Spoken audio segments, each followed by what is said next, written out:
Welcome to Breaking News to Trading Moves.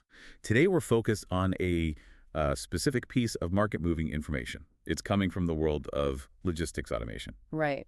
We're looking at a recent earnings beat that was paired with a major new business deal. And our goal here is to really lay out the direct market implications, looking at an analysis of who's positioned to do well and who might be facing some pressure. Exactly. The topic we're exploring is the adoption of AI-driven warehouse robotics, and we're using the recent performance of Symbotic as our lens. That's ticker SYM. So our mission is pretty targeted. We want to distill the essential knowledge for you, focusing strictly on that headline news and then breaking down the companies into two clear groups. The potential beneficiaries, and on the other side, those facing mounting competitive pressure because of this trend. We want to give you a clear map of how capital seems to be flowing in logistics right now. Okay, so let's get right into the main event. Symbotic, ticker SYM, saw its stock price climb substantially after its latest announcements. Yeah, nearly 40%.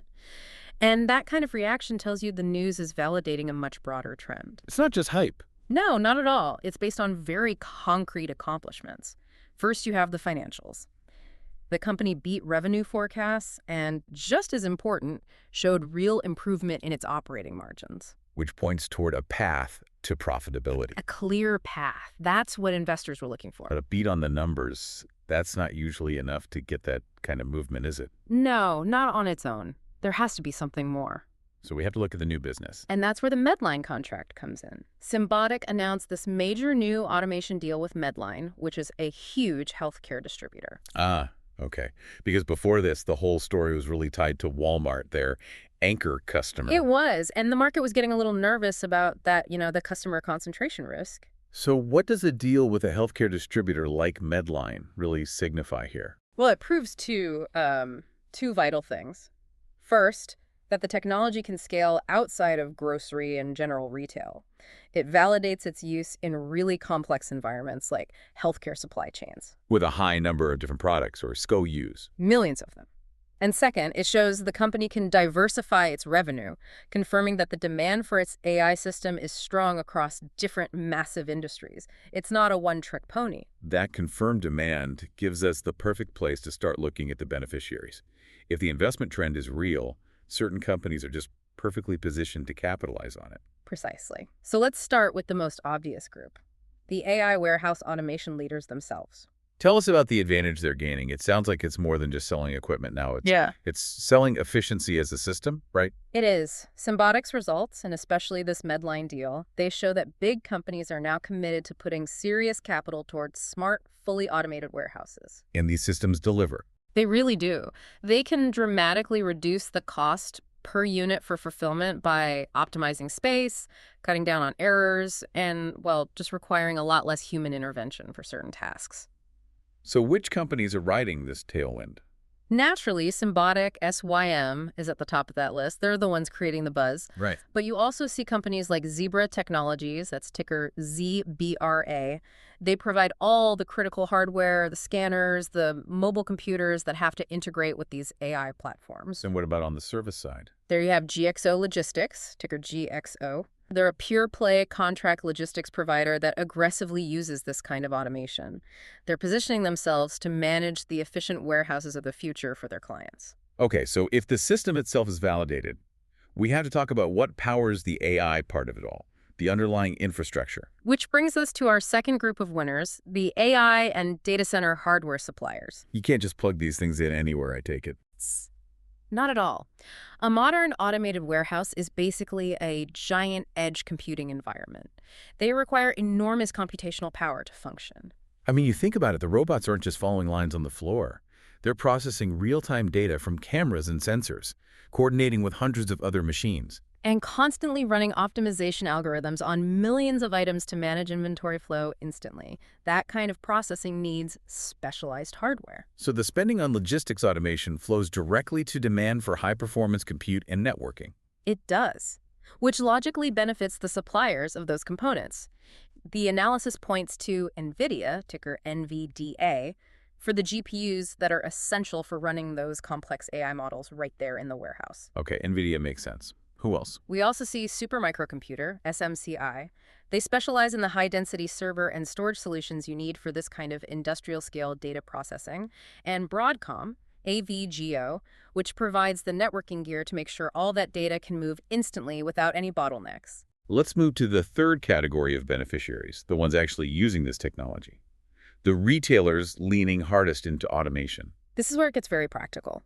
Automation is a massive capital expense, but the payoff is a structural, long-term improvement in your margins. And in retail, where margins are razor thin, that kind of efficiency gain is a competitive weapon. It's everything. Retailers who invest in these systems early are essentially building a competitive economic moat.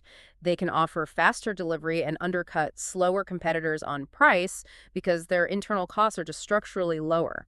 So which retailers are mentioned as being ahead of the curve here? Well, Walmart, ticker WMT, is the obvious one. As we said, they were Symbotic's first big customer, and they've been scaling this tech rapidly. And beyond Walmart. Also in this group are Target, ticker TGGT, and Costco Wholesale, ticker COST. These companies get that controlling supply chain cost is the ultimate differentiator now. Their investment strategy puts them in a strong position. Okay, we've identified where the capital seems to be flowing. Now we have to look at the counterpoint. Because automation creates winners, but it also puts pressure on business models that rely on older ways of doing things. That's right.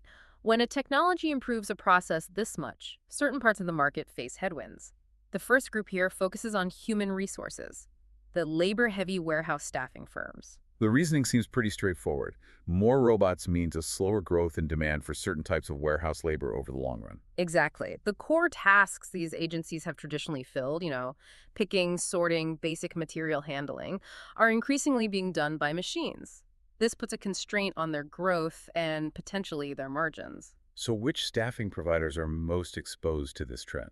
The analysis points to firms with big exposure to general industrial labor, like Manpower Group, ticker MAN, Kelly Services, KELYA, and also Robert Half International, RHI. Their warehouse snatching divisions are the ones directly in the path of this automation wave. Let's move to the second area of pressure.